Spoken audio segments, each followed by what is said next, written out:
নমস্কার, কেমন আছেন আপনারা সবাই? আশা করছি সকলে খুব ভালো আছেন, সুস্থ আছেন এবং আনন্দে আছেন। আমিও কিন্তু বেশ ভালো আছি। ওয়াচ অ্যান্ড এনজয় আরও একটি নতুন ব্লগে আপনাদের সকলকে অনেক স্বাগত। ছেলে ঘুম থেকে উঠে পড়ার পর ওকে একটু ঘুরিয়ে নিলাম, তারপরে ভেজানো আমন্ড দিয়ে ব্রেকফাস্টে শুরু করলাম। তারপরে মা এখানে করে দিল গরম গরম ইপ্পি, আর কি আলু দিয়ে, খুবই ভালো লাগে রিসেন্টলি ইপ্পিটা খেতে। মাকে বললাম সঙ্গে ডিমের পোচ করে দাও, তাহলে এই ম্যাগির সাথে এই ডিমের পোচের যে কম্বিনেশনটা সেটা অনবদ্য লাগবে খেতে। আমাদের বড়দের খাবারের প্রতি আমার ছেলের এতটা ঝোঁক কি বলবো, কিন্তু যখন ওর খাবার আমি খাওয়াতে যাই তখন এত নাটক করে, এত কান্না করে, কিছু বলার নেই। যাই হোক, যখন নুডলস দিয়ে ডিমের পোচটা কম্বাইন করে একসাথে খেলাম তখন খুবই ভালো লেগেছিল। আচ্ছা, আগের ব্লগটাতে আপনারা দেখলেন যে নববর্ষটা খুব ভালোভাবে স্পেন্ড করেছিলাম, কিন্তু কি এমন হয়েছিল যে ডাক্তারের কাছে আমাকে ছুটতে হয়েছিল, সেই কারণটা আমি একটু পরেই আপনাদেরকে জানাচ্ছি। সকালের খাবারটা খেয়ে ছেলেকে নিয়ে বারান্দা দাঁড়িয়েছিলাম। তারপরে পাশের বাড়ির যে কাকিমা আছে, আমি যে কাকিমাকে ইউজুয়ালি দেখাই উনি নন, আমাদের বাড়ির একদম পাশে, মানে ডান দিকে সাইড করে আরেকটা বাড়ি রয়েছে, ওইখানে যেনারা থাকেন আর কি। তো সেই কাকিমাই আমাকে বলছিল যে এই ছোট্ট কুকারটা নে, তো ছেলের জন্য সবজি খিচুড়ি এগুলো রান্না করে দিবি। আমি আমার মেয়ের জন্য এটা ইউজ করতাম, এখন আমার লাগে না বলে তোকে দিচ্ছে, তুই ইউজ কর। যাই হোক, আমি সেটা নিলাম। আর এখন বাবার জন্য রান্নাঘরে চলে এসেছে লিকার চা বানাতে। আদা দিয়ে একটু সুন্দর করে লিকার চা তৈরি করছে, যেহেতু মা একটু পুজোর কাজে ব্যস্ত ছিল, তার জন্য আমাকে বলে তুই বাবার জন্য চাটা করে দে। চাটা যখন করছিলাম ভাবছিলাম ভালো হবে কিনা, কেননা বিয়ের আগে সেই বাপের বাড়িতে চা করতাম, বিয়ের পরে কিন্তু চা আমাকে করতেই হতো না, যেহেতু আমার বর খুব একটা চা প্রেমী মানুষ নয়। সেই কারণে বরের সঙ্গে বাইরে থাকাকালীন বর মাঝে মধ্যে কফি টফি করতো, কিন্তু শ্বশুরবাড়িতে যখন আসতাম বরের সঙ্গে তখন চা খাওয়ার লোক হচ্ছে আমার শ্বশুর মশাই, তো উনিই খেতেন মাঝে মধ্যে। আর চা আমি মোটামুটি আর কি পারি, সেরকমভাবে অনেকে আছে না খুব সুন্দর করে চা করতে পারে, সেরকম কিন্তু আমি পারি না, বাট চেষ্টা করলে কিন্তু নিশ্চয়ই পারবো। মানুষের চেষ্টাটাই হচ্ছে সব, মানুষের ইচ্ছা থাকলে মানুষ সব কিছু করতে পারে। বাবাকে চা দিয়ে ঘরে এসে দেখি আমার ছেলে ঘুমিয়ে পড়েছে, আর মারও কিন্তু পুজো প্রায় শেষের মুখে ছিল, মানে কমপ্লিট হয়ে গেছিল। সকাল সকাল তো মা পুজো করে ফেলে, আর বাইরে দেখ কিরকম রোদের তেজ, আর এখন যা অবস্থা হচ্ছে সবার ডিহাইড্রেশনে, সবার পেট খারাপ।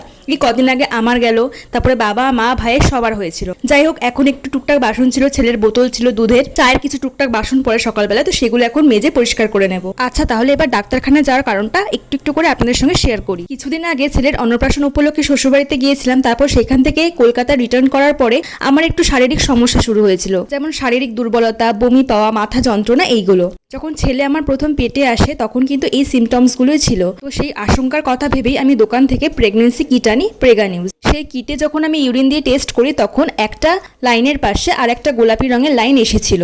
তো আমি ভেবেছিলাম যে এখন তো শিওর না, তাহলে আরো 2-3 দিন পরে টেস্ট করি।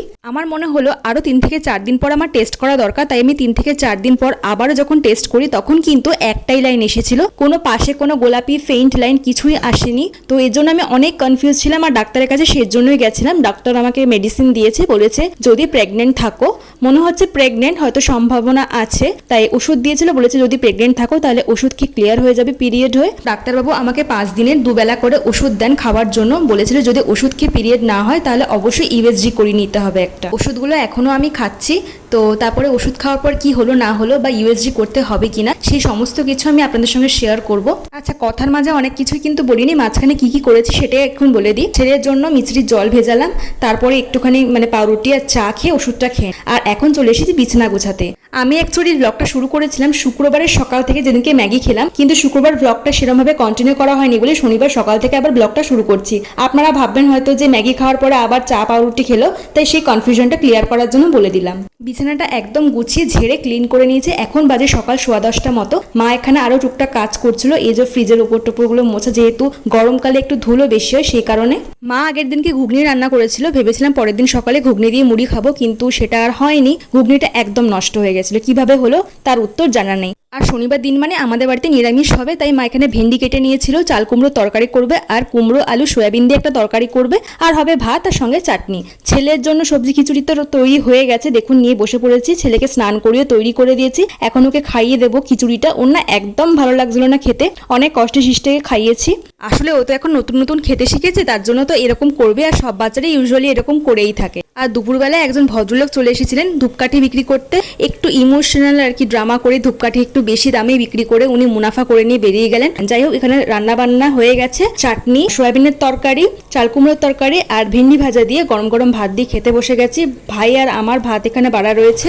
চলুন তাহলে এখন খাওয়া দাওয়াটা কমপ্লিট করে নিই। খাওয়া দাওয়া কমপ্লিট করে নিয়ে একেবারে কিন্তু চলে এসেছি সন্ধ্যেবেলার ভিডিওতে। মা আমাকে এখানে একটা আচার মতো দিয়ে দিল আর কি, যেটা বাস থেকে কিনেছিলাম মানে কলকাতা আসার পথে, সেইটাই কিন্তু। তো খেয়ে নেওয়ার পর এখানে ছেলের একটু কাণ্ড কারখানা দেখছিলাম। ছেলে কিন্তু হামাগুড়ি দেওয়ার পুরোপুরি প্রচেষ্টা করছে এখানে। আর তখন বিকেলের সময় ছিল বলে ওকে একটু আপেল সেদ্ধ খাওয়াচ্ছিলাম। চাল ডাল সবজি দিয়ে যে খিচুড়িটা বানানো হয় সেটা কিন্তু ও খুব একটা পছন্দ করে না খেতে, কিন্তু রিসেন্টলি দেখছি আপেল সেদ্ধটা খুব ভালোই খাচ্ছে। ছেলেকে খাওয়াতে খাওয়াতে দেখি সময় প্রায় বিকেল 4:30 বেজে গেছিল। ছেলেকে খাওয়ানোর পর সোজা ছাদে চলে এলাম, কয়েকটা জামা কাপড় ছিল সেগুলো তুলবো বলে। এই বিকেলে সূর্যাস্তের টাইমটা যখন ছাদে আসি না, তখন চারিপাশে পরিবেশটা ভীষণ ভালো লাগে দেখতে। কিন্তু ছাদে এখন না সেরকম একটা থাকা হয় না গরমকাল বলে। বিয়ের আগে একটা সময় ছিল যখন এই ছাদে এসেই আর কি পড়াশোনা কমপ্লিট করে টিউশনের শেষ টেস্ট করে আসতাম একটু সময় কাটাবো বলে। চলুন তাহলে জামা কাপড়গুলো নিয়ে এখন নিচে চলে যাই। আচ্ছা, গরম তো বেজায় পড়েছে, তো গরমে আপনারা কেমন আছেন আর কিভাবে দিনগুলো কাটাচ্ছেন সেটা অবশ্যই কিন্তু ছোট করে একটা কমেন্ট করে জানাবেন আমাকে। আপনারা কিন্তু ভ্লগ দেখেন কিন্তু কমেন্ট করে না, যদি একটা লাইক আর একটা কমেন্ট করে দেন তাহলে কিন্তু অনেক মোটিভেট হতে পারি। তো জামা কাপড়গুলোকে এখন পরপর ভাঁজ করে রাখবো। এখন সময়ে 6টা মতো প্রায় বাজতে যায়। তো আমি কি করলাম, মোটামুটি সন্ধে পড়ে যাওয়ার আগেই একটু চুল টুল আঁচড়ে ভালো করে ফ্রেশ হয়ে নিলাম। এখন সন্ধে ওই 6টা 5 মতো কি 10, হ্যাঁ 6টা 10 মতো মানে বাজে।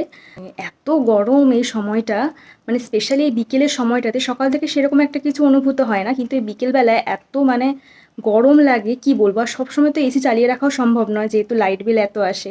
আমাদের এই এলাকাতে দুদিন না বেশ কয়েকদিন আগে ট্রান্সফর্মার পুড়ে গেছিলো, আর সেই কারণে বারবার আমাদের এখানে লোডশেডিং হচ্ছে। কালকেও রাতের দিকে বেশ কয়েকবার লোডশেডিং হয়েছিল। ভেবেছিলাম রাত্রেবেলা যদি কারেন্ট যায় তাহলে ছেলে তো এখন ছোট, দুধের শরীর, ওর তো গরম লাগবে।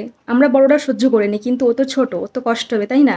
ভাবছিলাম খালি যে কালকে যেন না যায় রাত্রেবেলা। অ্যাটলিস্ট রাতের টাইমটাই হচ্ছে বেস্ট টাইম, একদম ঘুমানোর 7 থেকে 8 ঘন্টা ঘুমানো যায়। আমরা বড়রা ঘুমাতে পারি আর বাচ্চা ঘুমাতে পারবে।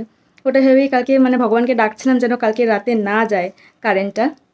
তো কালকে যায়নি কারেন্টটা। আর এই সময় এখন এই মানে ওই 4টে থেকে অ্যাপ্রক্স ওই 6টা 6:30 অবধি এত গরম নামে কি বলবো। আর আমাদের একতলা বাড়ি তো এটা। আমার গ্রামের ওই বাপের বাড়ির হোম ট্যুরটা আপনাদের সঙ্গে শেয়ার করেছিলাম, তো সেখানে দেখিয়েছিলাম দোতলা বাড়ি। তো একতলাতে এতটা গরম অনুভূত হয় না, মানে এত গরমও কিন্তু যদি ওখানে থাকতাম তাহলে এতটা গরম লাগতো না। কিন্তু এই আমাদের এই বাড়িটা হচ্ছে একতলা, তার জন্য গরমটা এইভাবে নামে। যতক্ষণ এসিতে থাকে ততক্ষণ আরাম, আর এসির বাইরে এলেই ব্যাস হয়ে যায় বিপদ। গরমকাল সম্পর্কে কিছুটা ফিলিংস আপনাদের সঙ্গে শেয়ার করলাম। তারপরে ঘরে এসে দেখি ছেলে আমার ঘুমিয়ে কাদা, মানে ওর একদম আন টাইমে ঘুমিয়ে পড়েছে। আর ভাই ওখানে ভিডিও এডিটিং করছিল। আর রাত্রেবেলা এখন চলে এসেছি ভিডিওতে।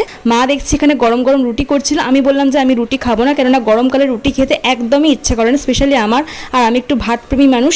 ছেলের একটু খিচুড়ি বেঁচে গেছিলো, আর আমি ভাত, সয়াবিনের তরকারি যেটা ছিল আর কি, ভেন্ডি ভাজা আর চাল কুমড়োর তরকারি দিয়েই ডিনারটা করে নিয়েছিলাম। রাতের খাওয়া শেষ করে এখন চলে এসেছি ওষুধ খেতে, মানে ওষুধগুলো ডাক্তার নিয়ম করে খেতে বলেছে টাইম ধরে। তো এখন সেটাই খেয়ে নেব। দেখা যাক ওষুধ খেয়ে আমার প্রবলেমটা মেটে নাকি ইউএসজি করতে যেতে হয় আলাদা করে। গর্ভবতী হওয়াটা কোনো প্রবলেম নয়, বরং প্রত্যেকটা মেয়ের কাছে এটা একটা আনন্দের ব্যাপার। এই ব্যাপারটা কিন্তু এখন আমার কাছে অন্তত আনন্দদায়ক নয়, সেটা আপনারা বুঝতে পারছেন ভালো করে। কেননা আমার ছেলে এখন ছোট, ছেলে এখনো আমার 6 মাসেরই হয়নি, মানে 6 মাস ওর পূর্ণই হয়নি। আর দ্বিতীয়ত হচ্ছে সিজারের মতো একটা মেজর অপারেশন আমার হয়েছে, যেখানে সারতেই 6 মাসের বেশি সময় লাগে। তবে এখনো ডাউট আছে আদৌ কনসিভ করেছি কি না, সেটা তো পরেই বুঝতে পারা যাবে। রাতের খাওয়া সেরে যখন রুমে যাই তখন দেখি আমার ছেলে ঘুমিয়ে পড়েছিল। তখন ওই 10:15 কি 10:20 মতো বাজে, আবার প্রায় 11টা মতো বাজতে যায়। ছেলে দেখি আবার জেগে বসে রয়েছে আর এখানে খেলা করছে, হামাগুড়ি দেওয়ার আর কি চেষ্টা, যেহেতু 7 মাস এবার পড়বে তাই। আর আমার ভাই এখানে ব্লগটা স্পয়েল করার জন্য ইচ্ছা করে মুখ বানাচ্ছিল ক্যামেরার সামনে। যাই হোক, ভিডিওটা এত পর্যন্তই রাখছি। ভিডিওটা ভালো লাগলে অবশ্যই চ্যানেলটিকে সাবস্ক্রাইব করবেন এবং ভিডিওটিকে লাইক করবেন, আর কমেন্ট কিন্তু অবশ্যই করবেন। দেখা হবে পরবর্তী কোনো ভিডিওতে। টাটা।